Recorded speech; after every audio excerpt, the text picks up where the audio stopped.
So Eliezer was talking about Ethereum contracts and tokens and 721 and ERC20, and I'll make it quick because we are running out of time already. And I've been talking for hours now.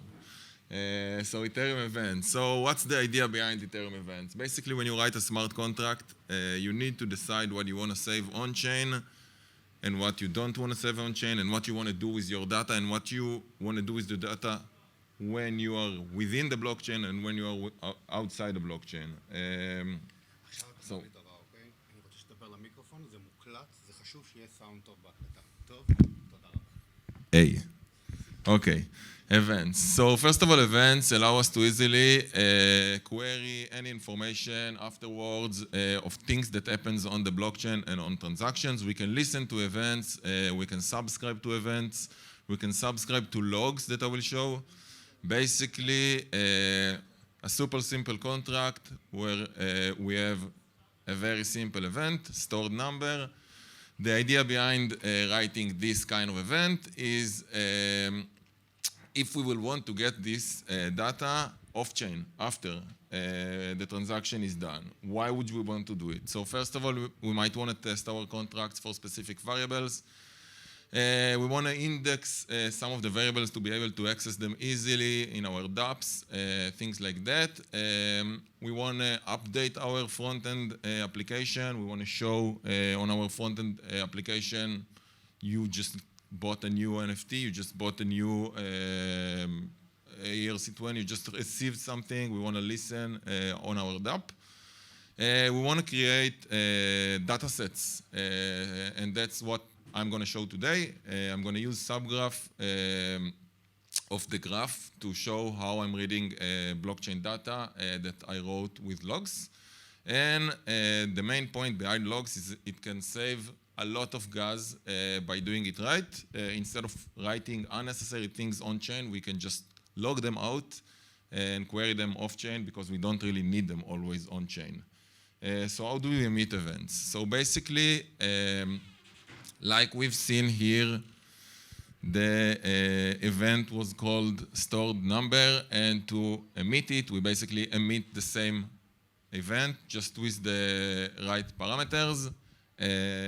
By doing this on-chain, nothing really changed on the storage of our contract. It's not like we are changing the state of our contract. When we are writing a variable like this, uint 256 favorite number, and we are changing its value, we actually changed the store of our contract, of the blockchain, and we actually saved something on-chain.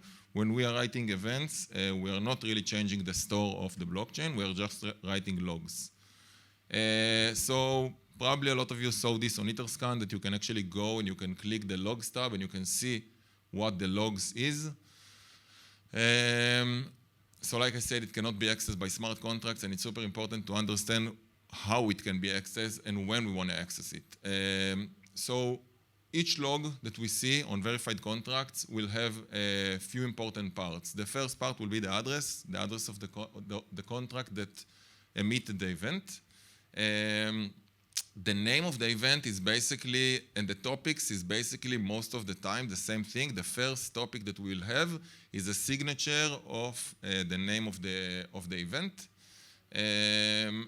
And other topics are indexed parameters that we want to be able to access easily in an indexed way, like any database. If we want to get our data afterwards, it's better to index it. It will be much more efficient and fast. And the data is basically all the other parameters that we've sent. So you can see on that example, for example, we've said that we might want to index old number and new number because that's something interesting for us. I know I want to listen to all the events that the old number was 5. Why? Probably I had a reason. So it will be easier to access, but the other parameters that has no index will be harder to subscribe to. So getting the events. So basically to get events, there are a lot of ways to do it. Yeah, we can read directly from the blockchain. We can use libraries like Web3 on JavaScript. We can listen to historical data of events. We can get the transaction and get the logs from within transaction. We can get past logs, and we can write things that will help us to build data sets with those logs, with those events. We can also shoot a sample, write a sample code on our front-end app. For example, on the last lecture, we've seen the transfer event of an ERC20, and I was just sitting there and I said it would be nice to show people how you can actually build a subscription on your front-end application that will help us to show updates to our user. So by writing this small code, I'll be able to get a response every time a specific address has been called within the transfer. So if I want to get for a transfer, for every transfer on-chain, it doesn't really matter on what address, but I can listen to a specific address. So let's say I have a token, I've built a token, it was called ICC something before on the last lecture, and I want to know every time that I want to build an application where we've done like the min site or something like that. I want to be able to listen to transaction events and to show something on the front end to update the user interface every time I received or transferred or like sent a token. So by that simple code, I can basically listen to that specific event with my address. Okay, so what can we actually do like in the real world with those events? So the idea is that there are a lot of tools that help us to do something with those events. One of the tools is the graph. Writing subgraphs is basically, you need to have basic knowledge in TypeScript. Their language is assembly script that is really similar to TypeScript, but you can do less things. So you need to do TypeScript, but you can't do a lot of the things that you used to do. So it's a combine of two different files. The first file is a subgraph YAML. It's a file that shows the manifest of everything we want to do, what events we want to fire, what blocks we want to listen to, on what contracts we want to listen to. So it's basically a description of our subgraph. The scheme file is what we want to save, like our database models of what we actually want to save. On the backend, it's actually built as a Postgres database. So it's really like building our models. And the mapping is basically the file itself where we get the events and we can actually write our code. So let's dive in. Okay, so, wow, it's big. Let's see if I can use my two hands while speaking. Okay, so what I've chose to show you is a sample. I wrote a really simple code of a staking application where I'm going to stake an NFT. Why? We will find out together. We will try to give it some utility with you together. And while I'm doing this staking application, I really want to be able to somehow show on my front-end application or on my API what tokens has been already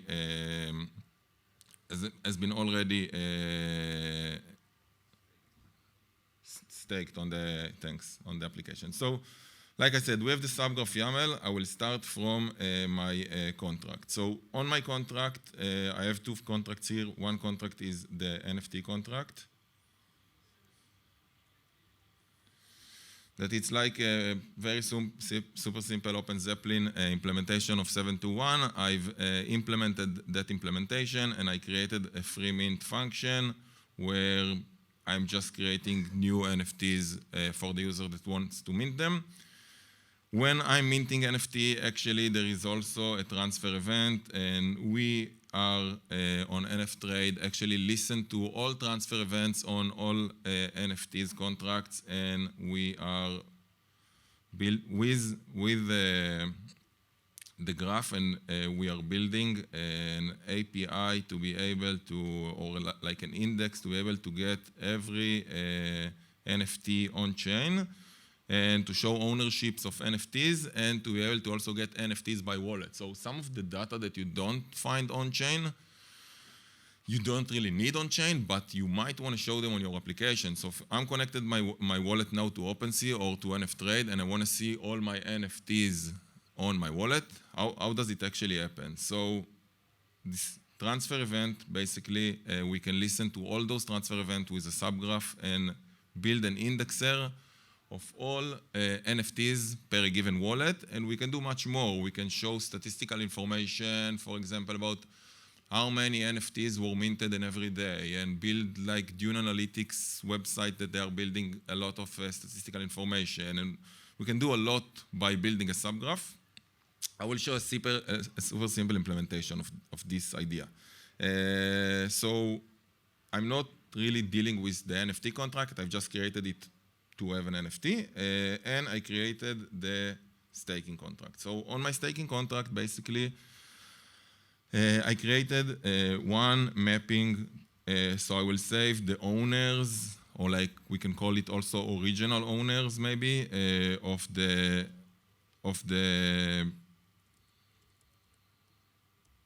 the user that staked their tokens. And I'm going to do two events, one for stake and one for withdraw. When I'm deploying my contract, why it's stuck every time? Okay, so when I'm deploying my contract, I basically give it an NFT address. And the idea is that this staking contract supports only one NFT. You can do an NFT and a staking contract for every NFT. So again, I don't know what the utility is, but you can. You can build something. Let's say I want to build an application that if you want to use my application, you must stake any NFT into my contract. I can build it. Otherwise, you have no access to my application. On the stake function, basically, we get a token ID from the user. We are using here the non-reentrant. Super important when you are using NFTs, because NFTs has something that ERC20 doesn't have, and it's a receiver callback like we've implemented here when you try to transfer an NFT. So you can see that this contract is basically needs to be an ERC721 receiver.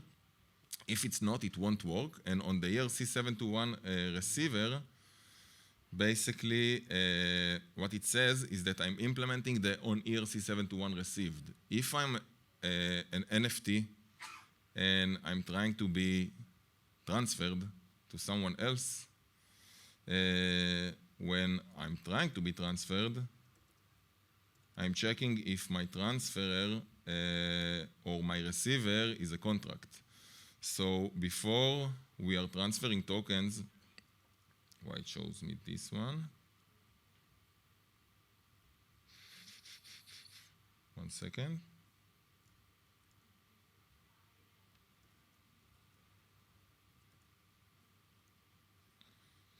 Yeah, so before I'm transferring, it's checking on ERC721 received, and if the two is a contract, basically, it is checking if I can receive as a contract, if I can receive the NFT. So it's not like a wallet that you can just send an NFT to, and it's not like an ERC20 that anyone can receive. I think the main idea behind this thing on the protocol was to, on the ERC, was to avoid people losing their NFTs and can't really get them after. So they wanted to make sure that if it's a contract and it's trying to get the NFT, it can actually expecting it. It's actually expecting it, and it can actually do something with it. So I've implemented here the 721 receiver.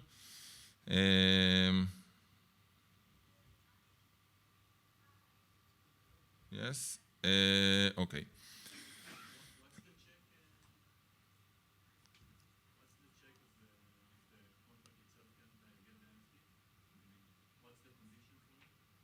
If you have implemented the ERC721 receiver. you can just write this function. If you didn't, you can see it over here. If the ERC receiver, the two, okay? If it has the onReceived, okay, it's fine to go. If it doesn't have the onReceived, you see, it's checking if it has the onReceived selector. If it doesn't have the onReceived, then it won't let you, the transaction will fail. It won't let you send the NFT to the contract. That the function exists, but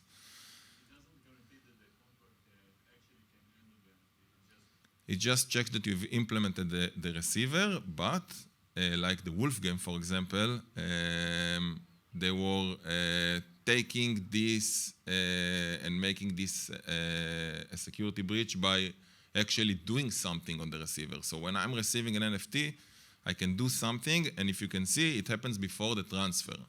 So when we are dealing with things like that, you can see that here the check happened before the transfer happened. So you can see, no, actually it happened after the transfer happened, but still I can do a reentrancy attack. So I can try and call it many, many times, again and again. So when we are dealing with NFTs staking or NFTs being transferred to a contract, we should do a non-reentrant on the transaction. By the way, it's good to do non-reentrant on every transaction, although it might make your transaction a bit more expensive.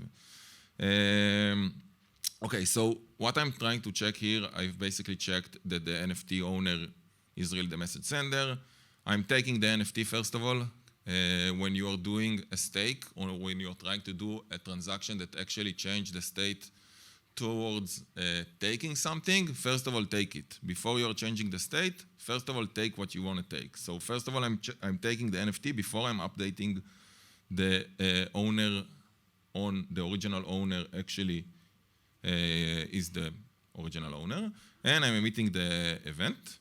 And the other thing I've done here, I've implemented the withdraw function that the owner can say, okay, look, this token was originally mine, so I'm checking if it was originally his.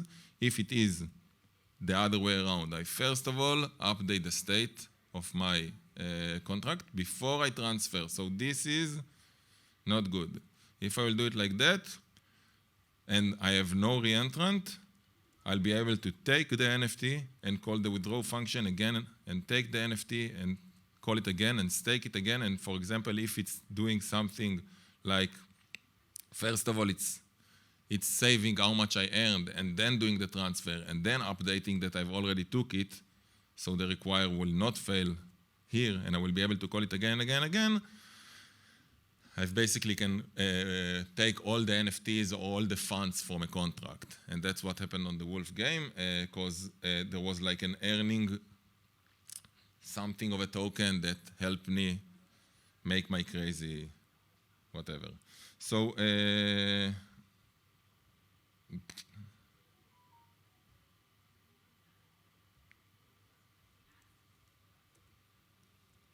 one sec. Okay. So basically, yeah.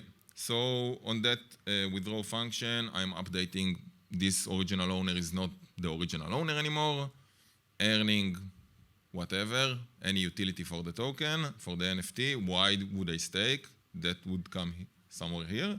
And I'm giving back the NFT to the original owner, and I'm emitting a withdraw event. I also wrote here a small test just so we will be able to see how it's functioning. The idea of the test using Truffle, by the way, I know Hardet and Remix are more popular now, but I'm a CLI person. So I'm deploying the two contracts on my test. I'm staking. I want to stake my NFT, so first of all, I want to mint it. I want to approve the NFT, the staking contract to actually take my NFT from me, otherwise it won't be able because he's actually the ones that's doing the transfer. And I'm staking it, and I also made a function to withdraw. A super simple contract, and that's not really what I wanted to show you. What I wanted to show you is what I can do with the events. So the graph, let's talk about the graph. So the graph, basically, the graph, I don't know, any of you know it, the graph? Played with it? a little bit. It's good. So it's basically, I will really start from the beginning. So basically, the graph is running a Rust code where you can actually take this code. It's open source. You can run it yourself. It's called the graph node. It has also a Docker directory that you can simply run it. The idea behind the graph is, like I said, helping us really fetching contract events and build our API and datasets outside of the blockchain. So the first thing we would want to do, we would want to have like a graph node, a server where we can deploy our subgraphs. The graph also have a free hosted solution you can use, and you can do a lot of subgraphs for free. You can track them here. You can see logs of the code that you wrote. You can play. You can get access to anything that you want. You can do super complicated things. You can see this graph is implementing all statistical information about all orders on all marketplace on Ethereum, daily usage, top collections, a lot of statistical information we will want to get off-chain, and information that we don't need on-chain. Like why would I ever want to know what was the daily transactions on OpenSea when I'm interacting with the blockchain? I might want to know. Maybe I'm saying, okay, if the volume today is more than 20 ETH, there is a 1% discount for every transaction, and then events won't help. But if that's not the case, events is the solution. And when I'm writing code, I'm always trying my best to do events while writing the code. So I'm always trying to focus on doing events. Okay, so what I'm going to show you, I took this code, basically, I ran it over here. You can see I took this Docker, I ran it over here. Okay, so this is my Docker. You can see. Okay. I haven't changed anything. Yeah, I just took it, I cloned it. I ran Docker Compose.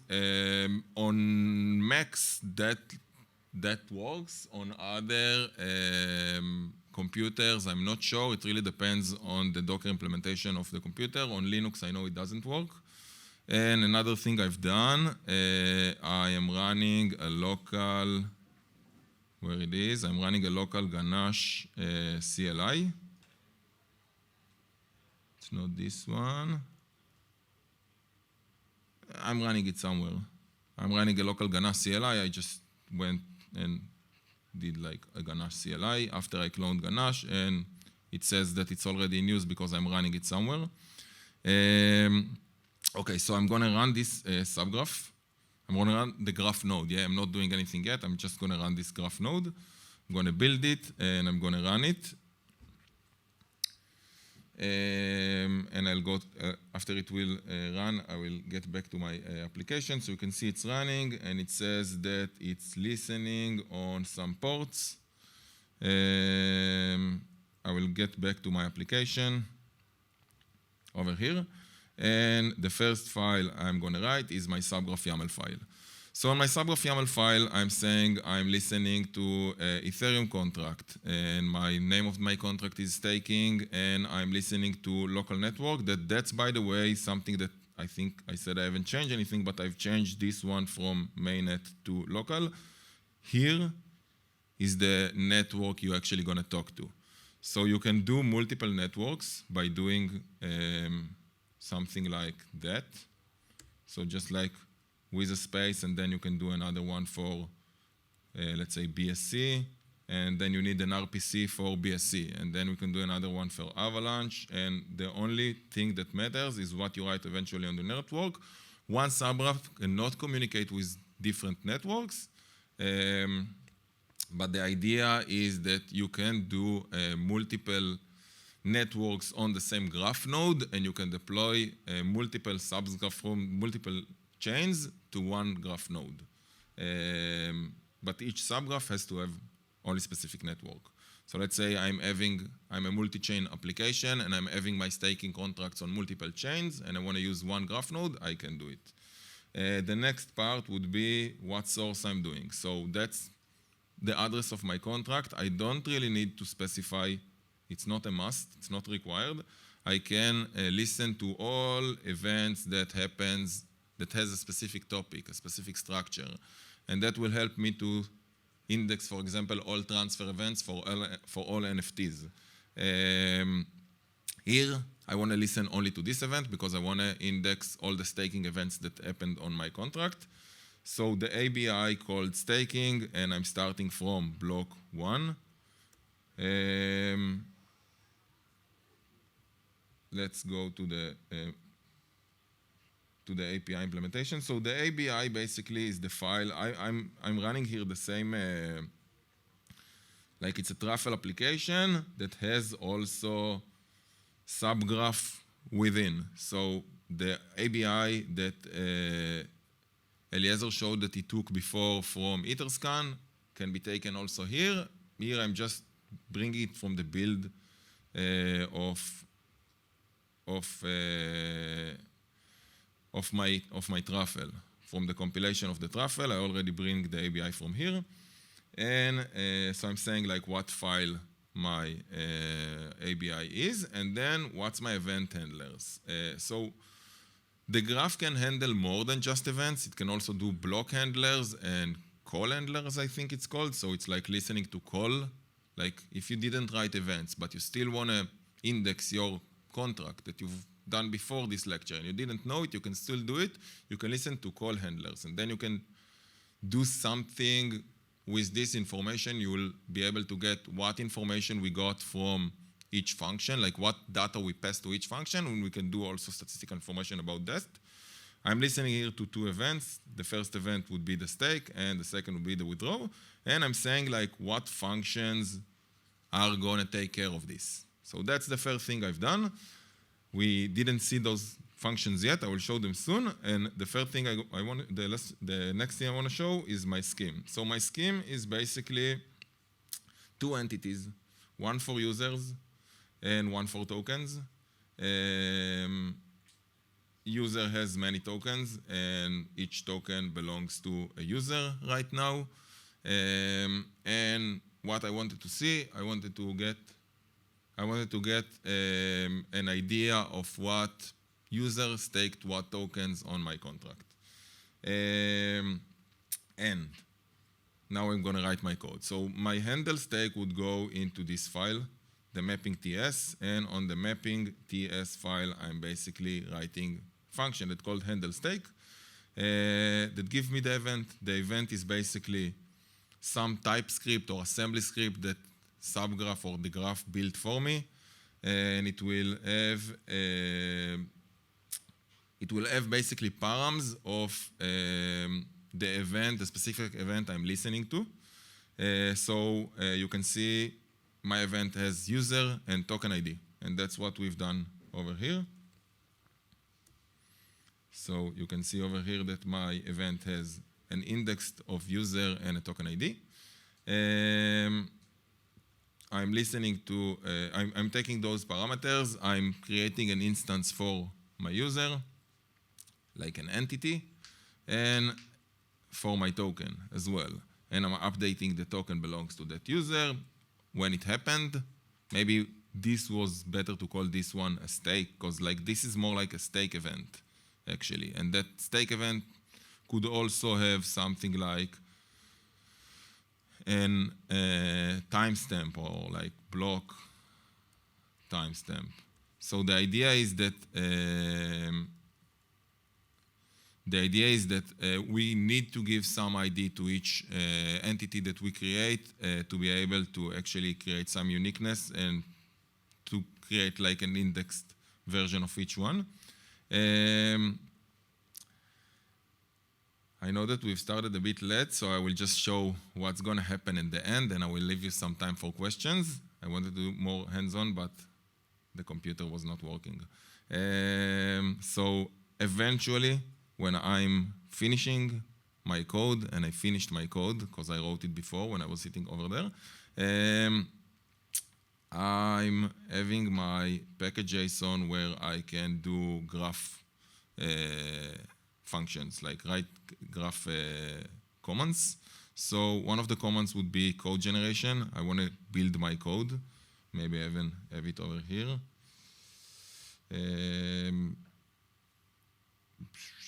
So I'm building my code, and it will show me if I have any errors, and I can try to interact with it and everything, and eventually I can create on my local environment over here. I can create my subgraph. I can give it a name. I can give it a node. The node can be anywhere, basically. The node is like the graph node. It can be also the hosted service, and I can deploy it. After I've deployed it, I will get a URL where I can actually go to this URL and see my graph, and I will be able to basically say, give me all the users and their tokens with timestamp of when it happened, and for each one. Let's do 2 minutes for questions, please. Yeah. I'm just like showing what, otherwise they will stay in the dark their whole life. So maybe I called it time.